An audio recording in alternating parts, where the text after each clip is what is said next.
Hello, Taurus rising. This is your September forecast for astrology. That was weird saying that. Okay, so let's dig into it. I'm gonna go ahead and show you the calendar, and we're gonna go over where it's at for you, okay? Oh, that's the wrong one. Wrong one. I made a mistake on that one. No, no, no, Mandy. Come on now. Where is the correct one? Give me 1 second. I gotta pull this up. Here we go. All right, now I can share it. I guess I closed it. Here we go. All right. Full moon in Pisces today. But first, let's talk about Mars entering Libra. Mars has entered your sixth house. That is daily life routine, work, health. And Mars is putting a lot of energy there, right? So Mars is action. It's going to have a little bit of a flair for how you work with others and how others might affect your health and how much you need or desire to serve others. Because Libra is on your sixth house. Okay. So who you work with, maybe the people in your sphere that you have to do things with. The full moon in Pisces, though, is going to be, oh, come on, Mandy, let me look. Where is it going to be? Oh, your 11th house. That's right. The 11th house is, where did my, I lost it again. Okay. So 11th house for Pisces. Okay. Wednesday the 30th, that's today. I don't know, Taurus rising, if you've been working on networking or readjusting goals, but that's where Saturn is for you, okay? So the obstacles could come in the form of creativity, which is where the sun in Virgo is, your fifth house, inner child self, creativity. How are you rethinking and reworking that area, and how is it affecting your goals, okay? So basically, if you have all these lofty goals, or you really want to be a part of a different group of people, it could be networking as well. The obstacle could come from the fifth house, which is where the sun and Mercury retrograde are. So your creativity, your inner child, your fun, your joy, and maybe you've been putting in a lot of work and you haven't really had a chance to have fun. So this is the time when you go, okay, I need to redo this fifth house area. Maybe I need to be more creative with how I'm networking. Maybe I need to create more in order to have something to share with the world at large. All of that could be under the microscope during this time, okay? So Friday, the moon in Aries opposes Mars, okay? So remember, sixth house is where Mars is. That is your routine, rituals, health, how you work. That's where Mars is. The moon in Aries is going to be opposite in your 12th house of retreat and reflection. So it may be a time which you're really aggravated about how hard you have to work and want to get a minute to just hang out and chill. I would just expect that around that time. On the 3rd, Venus is direct in Leo. Leo is your 4th house of home and family. So that is what Venus retrograde has been re-evaluating, okay? Could be about your actual home, could be about how you work in your home, could be about your family, could be about your emotional security. It starts to move forward at that time. The moon's in Taurus, your 1st house of self, and that's going to light up the square between the two. So that is what Venus has been in tension with. Myself, my identity, okay? That's where Jupiter and Uranus are. So the moon is going to activate that. My autonomy, my authenticity, how I appear to people, my identity. All of that is undergoing a change, and you're seeking truth there. And then Venus retrograde, but now going direct on the 3rd, is about your inner world, your inner emotional security, your home, your family.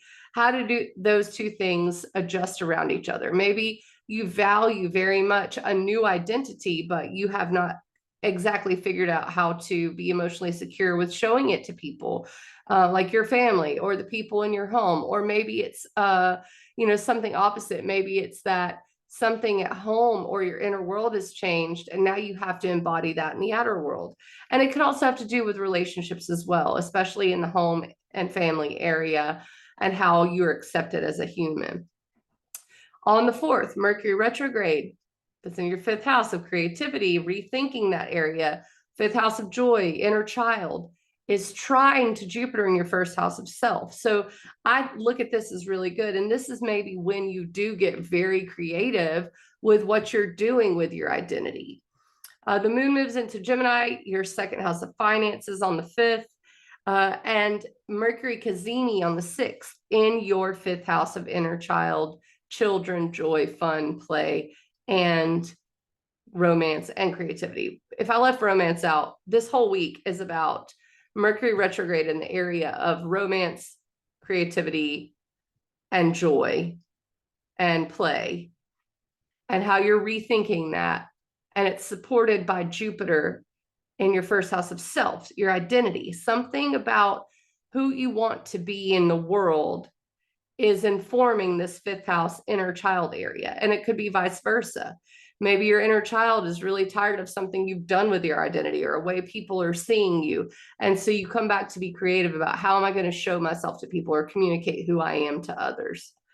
Or maybe show my creativity off. I think that's a first house thing, being seen, and a 5th house thing, being seen. The 7th, the moon moves into Cancer, which is going to be your 3rd house of thinking and short trips and mental processes. And it will square Mars, which is in your 6th house of daily life routine and health. So that comes up around the 7th and 8th. The other thing that comes up is the sun trine Jupiter. It's going to be the exact same as Mercury retrograde trine Jupiter and Mercury Cazimi trine Jupiter and sun trine Jupiter. Romance, creativity, inner child, working with identity, self, and authenticity. Sometimes people go overboard though, especially with the moon square Mars. It can be emotional, people just being extra, and it can, kind of trigger people. So watch for that, because the moon will be acting up during that time. But the sun trine Jupiter is very fortunate. On the 10th, the moon moves into Leo, which is going to be your 4th house of home and family. That's going to bring up the Venus square Jupiter and Uranus stuff all through the first part of this week. The 13th, the moon moves into Virgo. Again, your, goodness gracious, 5th house of inner child, joy, fun, and health. And it's going to be a new moon there. Now, this new moon's very special because it's time to plant seeds, but it's trine. It's supported by Uranus, which is change, in your 1st house of self.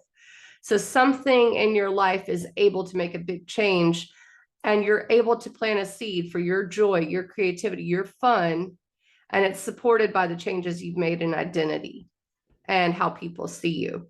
And Mercury's direct in that area as well. So creativity takes off around this time, if it didn't already, but I feel like you're going to be inspired by this.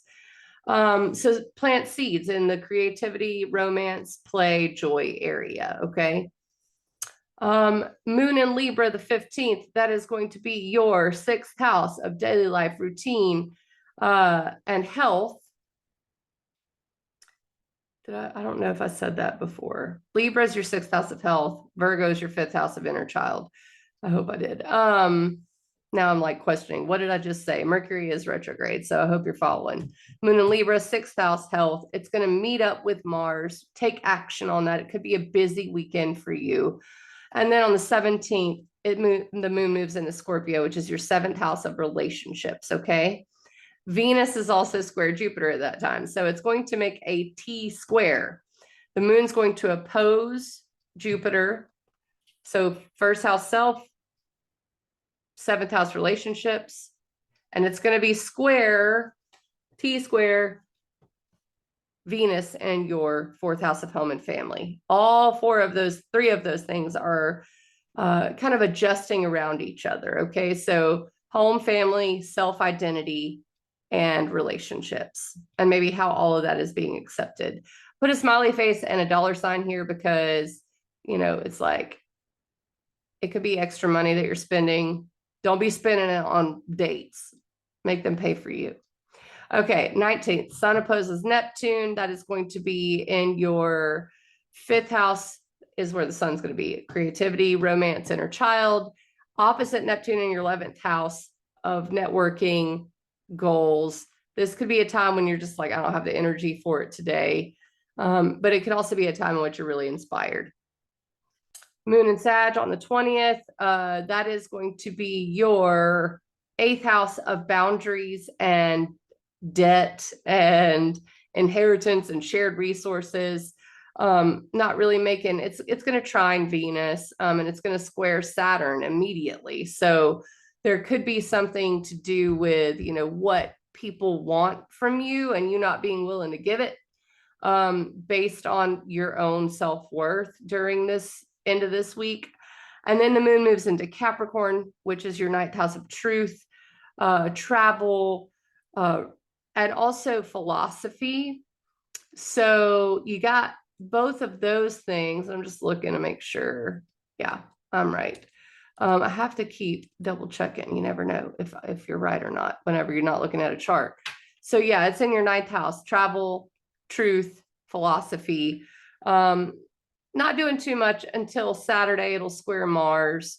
So, your truth versus what you have to be like. Maybe it's you wanting to adventure, really is what it looks like. I want to go somewhere, I want to do something, but you got a lot of work to do. Mars in your 6th house of health, daily life. And then the sun enters Libra. So the sun entering Libra for you is always going to be about your health, your routine, your daily life, and your work. Okay. And rituals. So every equinox, autumn equinox, that's what it's about for you. And indeed, that's what the 23rd is. It's going to bring that up. Moon in Aquarius on the 24th. That is going to be your 11th house, right? Come on, Mandy. 10th house of career and achievement and public reputation. That's what the moon in Aquarius. And all of that is going to oppose your 4th house of home and family, where Venus is, and square your 1st house of identity and self. So it draws, again, that square back up. The 26th, the moon's in Pisces. That's going to be your 11th house of goals and networking. And it's going to conjoin Saturn on Tuesday the 26th. You may have to put in extra networking work or meet people. You're being put in a situation which you have to be in a big group and it feels like a lot of work. There may be obstacles to reaching people. That's Saturn, but it wants the work out of you. Keep pushing your creativity out to the outer world and letting people see your inner world. The 28th, the moon moves into Aries, which is going to be your 12th house of retreat, reflection, and spirituality. And Venus squares Uranus. It's the 3rd and final square. Venus in your 4th house of home and family, Uranus, which is change, and your 1st house of self. So it's about getting comfortable with your inner world in some way and making changes in order to do that. The 29th is the full moon in Aries, your 12th house of retreat and reflection. I think that's going to be, answers to Mars in your 6th house of health and work and daily life. And so that could be, could feel busy, but you still need time to yourself and how you organize that, which is why I'm saying during the rest of this Mercury retrograde, use it to plan times to get your retreat and reflection and rest and times to, get in touch with the creativity that you so badly want to create and show to the world. That's going to be this full moon in Aries for you. If you plan well now, you'll have the time to be doing that on the 29th. All right, I'll catch you on the flip side. Taurus rising. Thank you so much. ecstaticastrology.com if you want to book a session. And let me know if you have any questions. I hope I didn't make any mistakes.